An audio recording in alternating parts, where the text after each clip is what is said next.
Hey guys, എന്തൊക്കെയുണ്ട്? ഇന്ന് കടൽ രുചികളുടെ രാജാവായ കല്ലുമ്മക്കായയെ പരിചയപ്പെടുത്താൻ വേണ്ടിയിട്ടാണ് കേട്ടോ എൻ്റെ ഈ ഒരു വ്ളോഗ്. പലർക്കും ഈ ഒരു ഐറ്റം നന്നായിട്ട് അറിയാം, എന്നാൽ ചിലർക്കൊക്കെ ഇതിനെപ്പറ്റി തീരെ അറിവില്ലാത്തതും ഉണ്ട് കേട്ടോ. അതുകൊണ്ടാണ് നിങ്ങൾക്ക് എല്ലാവർക്കും ഈ കല്ലുമ്മക്കായയെ ഒന്ന് പരിചയപ്പെടുത്താമെന്ന് കരുതിയത്. മലയാളികളുടെ വളരെ പ്രിയപ്പെട്ടതും പ്രത്യേകിച്ച് മലപ്പുറം, കോഴിക്കോട്, കണ്ണൂർ പ്രദേശങ്ങളിൽ ഏറെ ഉപയോഗിക്കുന്ന ഒരു കടൽ ഭക്ഷണമാണിത്. ഇത് കടലിൽ കണ്ടുപിടിക്കാവുന്ന ചെറിയ ഷെൽ മീറ്റാണ്. കല്ലുമ്മക്കായയുടെ ഇളം താളമുള്ള ഷെൽ തുറന്ന് അതിലെ ഇറച്ചി ശേഖരിച്ച് കഴിക്കുന്നു.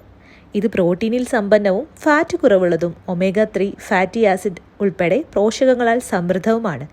അതുകൊണ്ടാണ് ഇത് ആരോഗ്യ സംരക്ഷണത്തിലും പ്രധാനപ്പെട്ടതാവുന്നത്. മാപ്പിള വിഭവങ്ങളിൽ കല്ലുമ്മക്കായ്ക്ക് പ്രത്യേക സ്ഥാനമുണ്ട്. ഈ ഒരു ഐറ്റം നിങ്ങൾ ഒരിക്കൽ തിന്ന് നോക്കിയാൽ വീണ്ടും വീണ്ടും ആവശ്യപ്പെടും. അത്രയ്ക്ക് ടേസ്റ്റിയാണ്. കല്ലുമ്മക്കായയെ ധാരാളം വിഭവങ്ങളായി തയ്യാറാക്കാറുണ്ട്. കല്ലുമ്മക്കായ് ഫ്രൈ, കല്ലുമ്മക്കായ് നിറച്ചത്, കല്ലുമ്മക്കായ് ബിരിയാണി, കല്ലുമ്മക്കായ് തോരൻ, അങ്ങനെ ഒത്തിരി.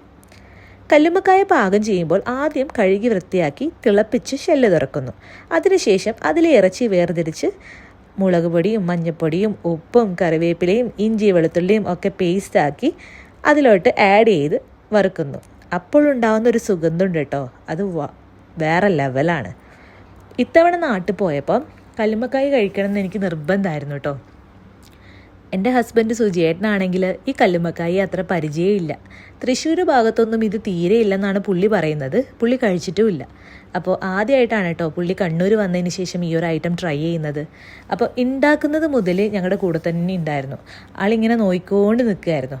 പിന്നെ ഞാൻ ആദ്യമായിട്ടാണ് കേട്ടോ ഈ കല്ലുമ്മക്കായ ഇങ്ങനെ പൊളിച്ചെടുക്കുന്നത്. എനിക്കറിയില്ല ഇത് എങ്ങനെയാണ് പ്രിപ്പയർ ചെയ്യുന്നതൊക്കെ, പക്ഷെ കഴിച്ചിട്ടുണ്ട്. അപ്പോൾ ഇത്തവണ ഞാൻ തന്നെ ഇത് ആ ഒരു ഇറച്ചി സെപ്പറേറ്റ് ചെയ്യണം എന്നുള്ളൊരു ആഗ്രഹം ഉണ്ടായിരുന്നു. അപ്പോൾ അമ്മയും ആൻറ്റിമാരും ഒക്കെ ഹെൽപ്പ് ചെയ്യുന്നുണ്ടായിരുന്നു. നല്ലൊരു ക്യൂരിയോസിറ്റിയോടെയാണ് കേട്ടോ ഞാനിത് ചെയ്തത്. നല്ല രസമായിരുന്നു ഇതിങ്ങനെ സെപ്പറേറ്റ് ചെയ്തുകൊണ്ടിരിക്കുക. പിന്നെ ഞങ്ങൾ ബോയിൽ ചെയ്തിട്ട് ഇതൊരു ഫ്രൈ പോലെയാണ് ചെയ്തത്.